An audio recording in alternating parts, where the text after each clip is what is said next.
Hello friends, Deepa की अतरंगी बातों की दुनिया में आप सबका एक बार फिर से स्वागत है। दोस्तों, आज मैं प्रस्तुत हूँ एक बहुत ही चौंकाने वाली कहानी को लेकर। जी हाँ दोस्तों, यह कहानी सच्ची घटनाओं पर आधारित है और मेरा ख्याल है कि इस कहानी को सुनने के बाद शायद हम सब अपने जीवन के प्रति, अपने रवैये के बारे में सोचने को अवश्य मजबूर हो जाएंगे। कुछ दिनों पहले मेरी एक मित्र मिस रोजी से मिलने का मुझे मौका मिला। वह मल्टीनेशनल कंपनी की रोजगार विशेषज्ञ हैं।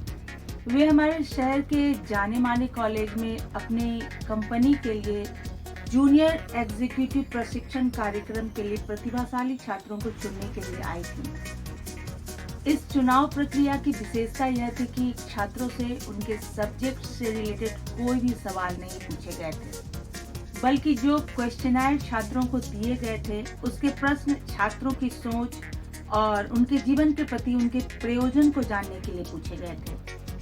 वे यह जानना चाहती थीं कि क्या ये छात्र कुछ साल बाद कंपनी के लिए कोई बड़ा प्रोजेक्ट कर सकते हैं, क्या ये छात्र आने वाले समय में कंपनी के किसी बड़े ओहदे को संभाल सकते हैं, या फिर कंपनी के लिए कोई बड़ा कार्य कर सकते हैं या नहीं, या फिर किसी और तरीके से कंपनी के लिए कोई बड़ी जिम्मेदारी उठा सकते हैं या नहीं।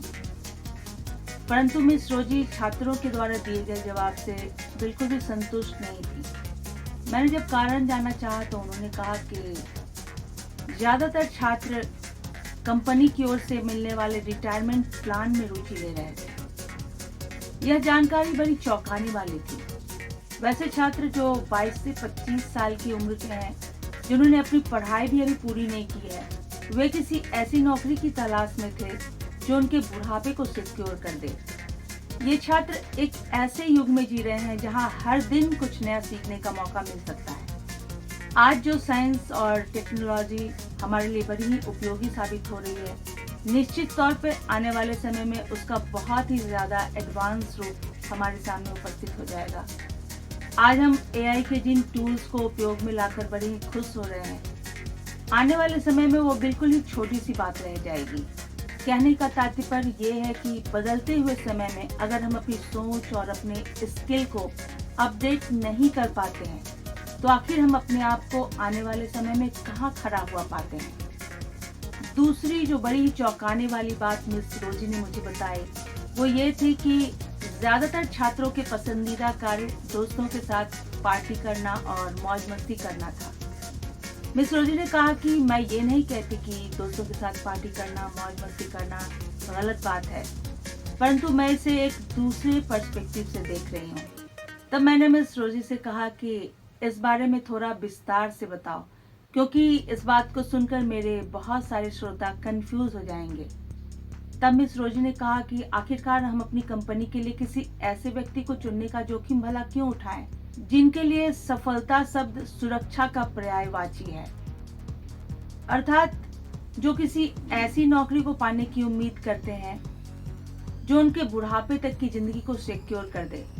इसके बाद मिस रोजी ने थोड़ा और विस्तार से बताते हुए कहा कि ऐसे लोग अपने जीवन में कुछ भी बड़ा सोचने की काबिलियत नहीं रखते, क्योंकि जीवन में कुछ भी बड़ा सोचने के लिए जोखिम उठाने की काबिलियत होनी चाहिए।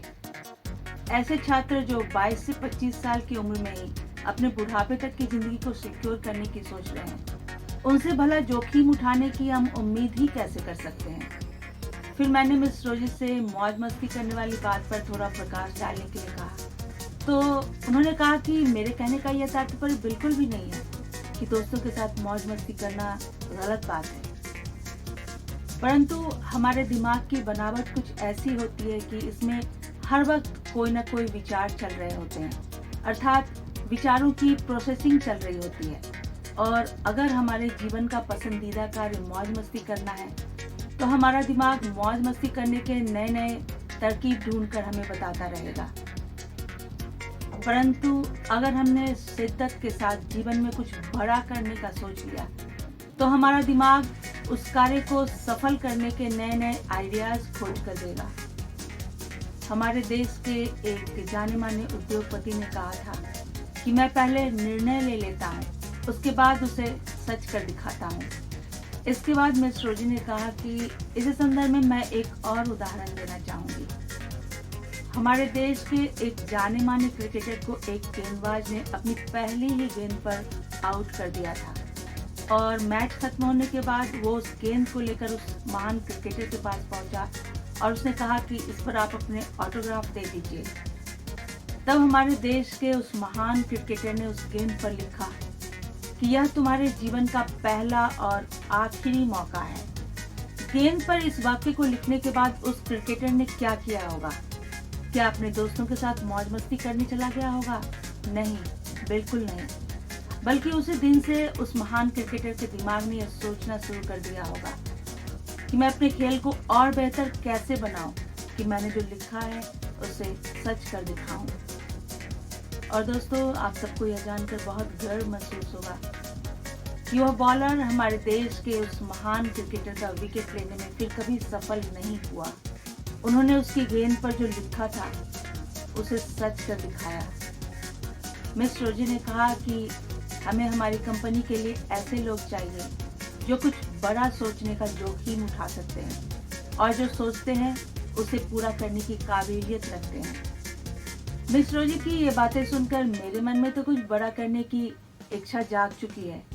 क्या आपके मन में कुछ बड़ा करने की इच्छा जागी है? कमेंट बॉक्स में लिखकर बताइएगा जरूर। ऐसी ही कुछ अन्य तरंगी बातों के साथ मैं फिर से हाजिर होंगी। तब तक के लिए बाय बाय।